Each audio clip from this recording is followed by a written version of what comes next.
North இந்தியாவில் இருக்க மாதிரி நம்ம இன்ஃப்ளூயன்சர்ஸ் பணம் பண்ணுறாங்களான்னா இல்லை. டெல்லியிலையும் பாம்பேலையும் இருக்கிற இன்ஃப்ளூயன்சஸ் 100 ரூபா சம்பாதிச்சா நம்ம ஊர் ஆளுங்க அண்டர் செல் பண்ணி 20 ரூபா தான் பண்ணுறாங்க. அவங்க அந்த விளம்பரத்தின் மூலியமாக வருகின்ற வருமானத்தை மட்டுமே நம்புகிறார்கள். அதையே தொழிலாக ஆக்குவதற்கு அவர்களுக்கு தெரியவில்லை. ஸோ இப்படி ஒரு சின்ன எக்ஸாம்பிள் கொடுக்கலாம். அவங்க போய் தூண்டில் மீன் போட்டு மீன் பிடிக்கிறாங்க.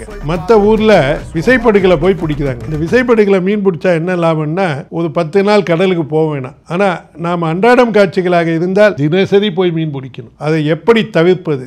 Basically, I want to teach them how to build wealth and health. நார்மலாக நான் ஹெல்த் அண்ட் வெல்த்னு தான் சொல்வேன். ஆனால் அவங்களுக்கு புரியாது.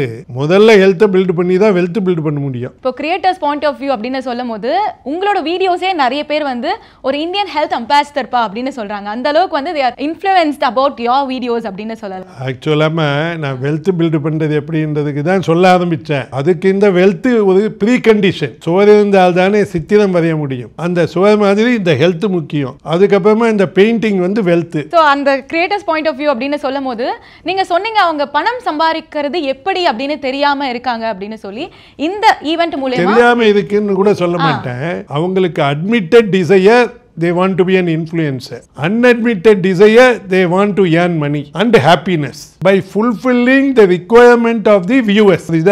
அவங்க ஒவ்வொரு வியூவருக்கும் அவங்களுக்கே தெரியாத விஷயங்களை சொல்லி தானே அவங்கள சந்தோஷப்படுத்துறாங்க. ஸோ அதனால அவங்கள எல்லாரையும் ஒன்றா சேர்த்து இது வருஷம் நடத்தும் ஒரு கோலாகோலம்னு வச்சுக்கிங்களேன். நார்த் இந்தியாவில் இருக்க மாதிரி நம்ம இன்ஃப்ளூயன்சஸ் பணம் பண்ணுறாங்களான்னா இல்லை. டெல்லியிலையும் பாம்பேலையும் இருக்கிற இன்ஃப்ளூயன்சஸ் 100 ரூபா சம்பாதிச்சா நம்ம ஊர் ஆளுங்க அண்டர் செல் பண்ணி 20 ரூபா தான் பண்ணுறாங்க. அவங்க அந்த விளம்பரத்தின் மூலியமாக வருகின்ற வருமானத்தை மட்டுமே நம்புகிறார்கள். அதையே தொழிலாக ஆக்குவதற்கு அவர்களுக்கு தெரியவில்லை. ஸோ இப்படி ஒரு சின்ன எக்ஸாம்பிள் கொடுக்கலாம். அவங்க போய் தூண்டில் மீன் போட்டு மீன் பிடிக்கிறாங்க.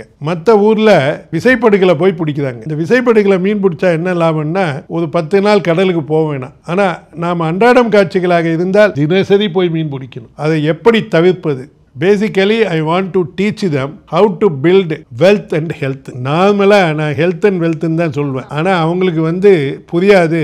முதல்ல ஹெல்த்தை பில்டு பண்ணி தான் வெல்த் பில்டு பண்ண முடியும். இப்போ கிரியேட்டர்ஸ் பாயிண்ட் ஆஃப் வியூ அப்படின்னு சொல்லும் போது உங்களோட வீடியோஸே நிறைய பேர் ஒரு இந்தியன் ஹெல்த் அம்பாசிடர்ப்பா அப்படின்னு சொல்றாங்க. அந்த அளவுக்கு they are influenced about your videos அப்படின்னு சொல்லலாம். ஆக்சுவலாக நான் வெல்த் பில்டு பண்ணுறது எப்படின்றதுக்கு தான் சொல்ல ஆரம்பித்தேன். அதுக்கு இந்த வெல்த் ஒரு ப்ரீ கண்டிஷன். சுவர் இருந்தால் தானே சித்திரம் வரைய முடியும். அந்த சுவர் மாதிரி இந்த ஹெல்த் முக்கியம். அதுக்கப்புறமா இந்த பெயிண்டிங் வெல்த். சோ அந்த கிரியேட்டர்ஸ் பாயிண்ட் ஆஃப் வியூ அப்படின்னு சொல்லும்போது நீங்க சொன்னீங்க அவங்க பணம் சம்பாதிக்கிறது எப்படி அப்படின்னு தெரியாம இருக்காங்க அப்படின்னு சொல்லி இந்த ஈவென்ட் மூலமா தெரியாம இருக்குன்னு கூட சொல்ல மாட்டேன்.